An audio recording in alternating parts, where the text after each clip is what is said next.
podcast Can you from earlier. can you hear anything? I meant like your own voice. I'm talking about from the podcast from earlier. Oh. Well, click on the podcast that I'm at now, though. That I started now. You're doing a podcast right now? Yeah. Are you live? Yes. Well, it's not showing. It's not showing up on YouTube. Hold on. Let me go to your home page. It might show up there. And it says live. You may have to.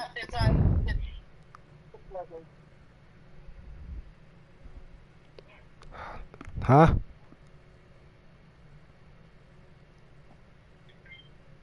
Okay. You're working and I can hear you. And myself. Ah, that's good. At least I can hear you. Yeah. 皆さんこんにちは。よろしくお願いします。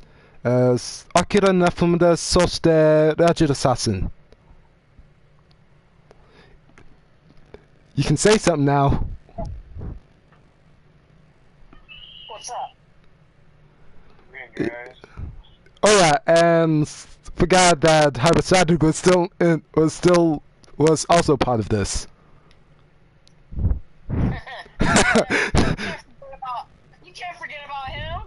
I mean, like, he was so quiet. I completely forgot that he was in this call. He's always quiet. What are you talking about? Hey. He doesn't usually talk unless spoken to. Yeah.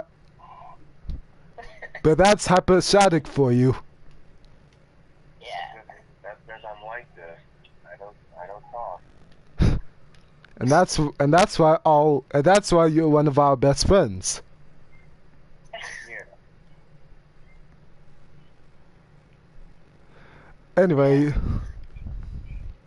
I don't even know why you guys are friends with me. I talk too much. Yeah, I think I know the reason why I was friends with you is because we both had the same interests. Like, yeah, anime. yeah, And all that kind of stuff. yeah. And I know why I'm the prize person. I remember a certain someone that we know used to give us shit for talking about anime, or even mentioning it, even though we're not talking about anime back in school. Huh? She was kind of a bitch.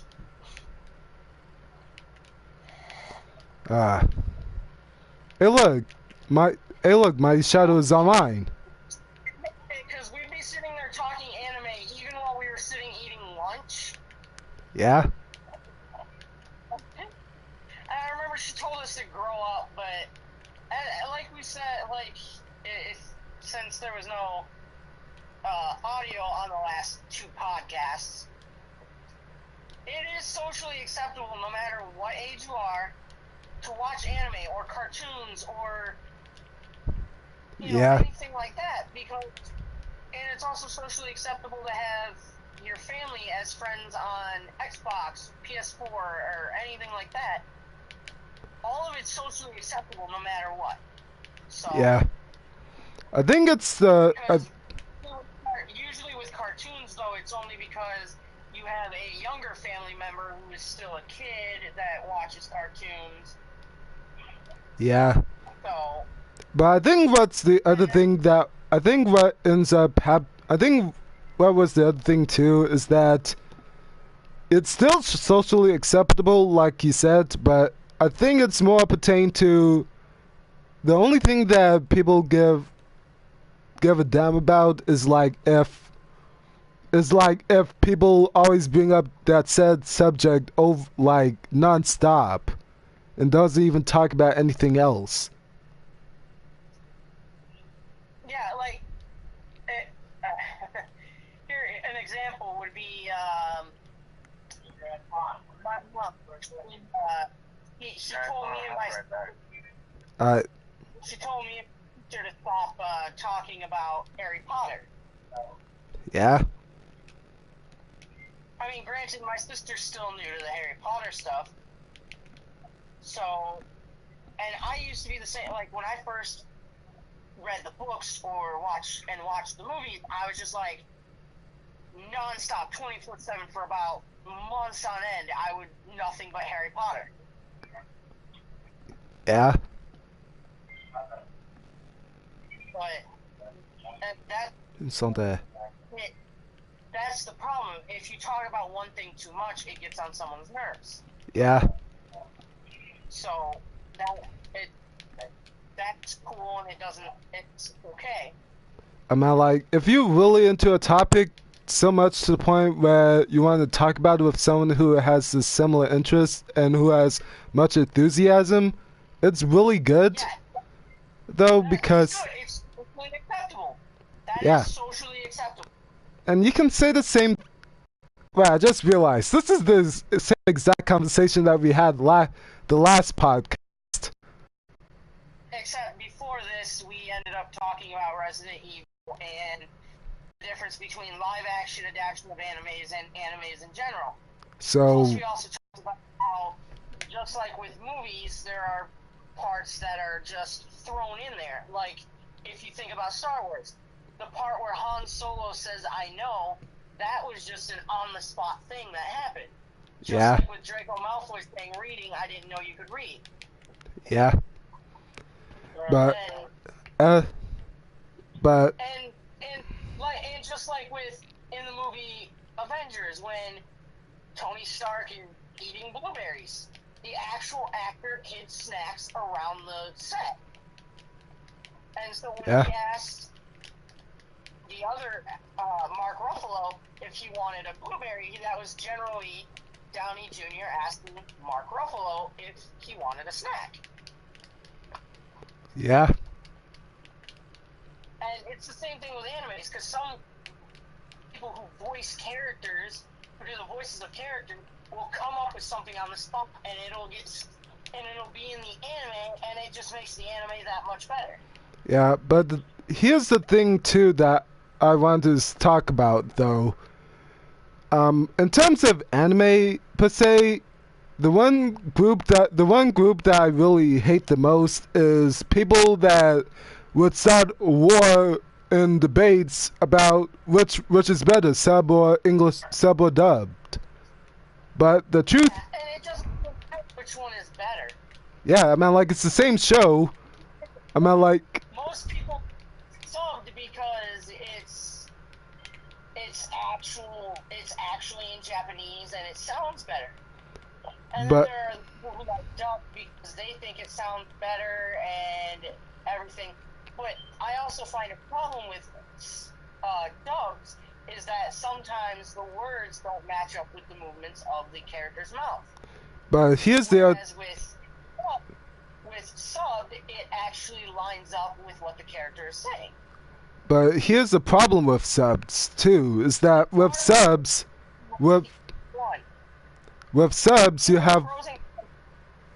And there are pros and cons to dub. Yeah. See, like, if someone who doesn't actually speak fluent Japanese, like me, subbed is a little harder to follow because it's completely Japanese and you don't know a damn thing of Japanese. Yeah, and plus sometimes the subtitles are wrong or there's a mistranslation. But the thing with dub is there's cons to that one as well, such as it not, like, the words not syncing up with the character talking, or what was one of the other problems that dubs had before? They sometimes would hire the wrong voice actor to play a certain part of the character. To play a certain part of a character. Yeah, that too. I mean, like, there are pros and cons to both, and that's that's why debates are so hard between which one is better, because there are pros and cons to each one. Yeah. And there's another thing that I want to point out too. For people that do speak Japanese like I do, though, the problems with subs is that sometimes, though, there's a lot of... Like with subs, there's a lot more... Subs are more easily mistranslated than the English dubs, and though, because the thing is that when you're working on subs, though, there can also be typos. Yeah. And compared... That was basically what I was getting at, was mistranslation of words from Japanese to English. Yeah. Or whatever language it is. It can be English, Chinese, whatever. It doesn't matter what language it is. There's always going to be a mistranslation between the words. Yeah. I mean, like, the thing about dubs is that sometimes dubs also has mistranslations. So, for all you guys who are English dub fanboys and fangirls, don't put English dubs as some greatest thing in history. I mean, like, English dubs also has its problems too. Like for example, the English dub of Yato from Noragami, I did not like the voice actor that they chose for Yato for the English dub, but sometimes the voice actors sound better in Japanese than they do in English. Yeah. I meant like, and that was only for like one character, but in that show, all the other English dub voice actors that they chose is spot on, in my opinion. It's just only for that. But there also are some that would argue that with English dub, that some of the voice actors are better than the Japanese counterparts. You also brought back a memory too, back in like high school. You remember? You used to be like a huge subbed fan.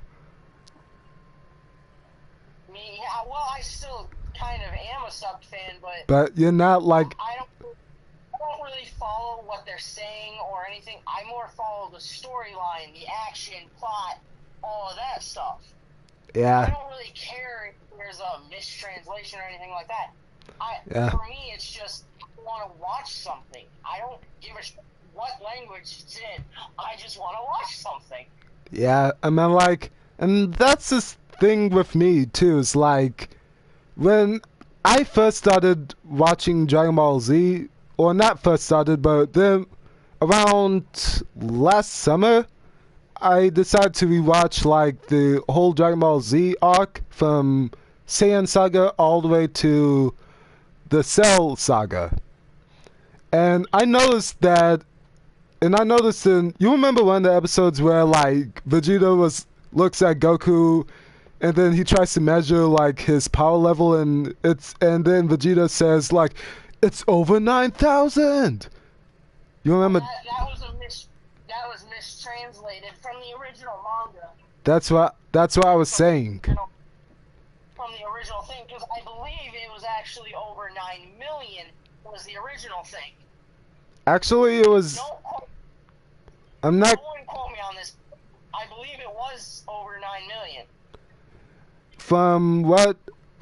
I think it was supposed to be like over 8,000 though, because if it was over 9 million, then Goku would have already achieved some like Super Saiyan form at that time, in my opinion. Because his strength doubled so much in the Frieza fight to the point where he was mopping the floor with Frieza. Yeah. Oh, that fight, man. You got... There's no one out there that I know of that doesn't love a good fight between strong opponents. Yeah. And, oh yeah, this is another thing too about anime that I noticed. Why the hell in some animes. Why is like the intro and all that and the settings look so much like a kids show, but yeah, the anime isn't for kids. That's what I don't get. Yeah, those are really the more knockoffs of anime than it is actual anime that happens. Yeah.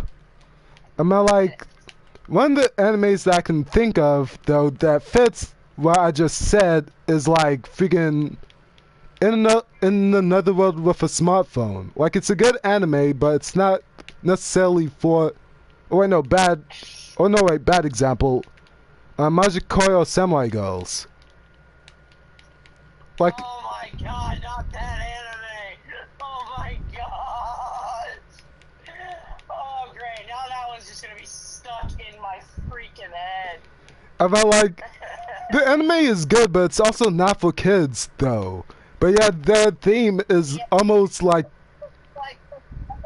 the setup, the introduction for the anime, like it looks like it's made for kids, but it really isn't. Yeah. I mean, like if they made it more like, if they made the anime more like freaking like Black Lagoon or the anime Gangsta, then that would be or Dead Man Wonderland, for example. That would have been more. Yeah.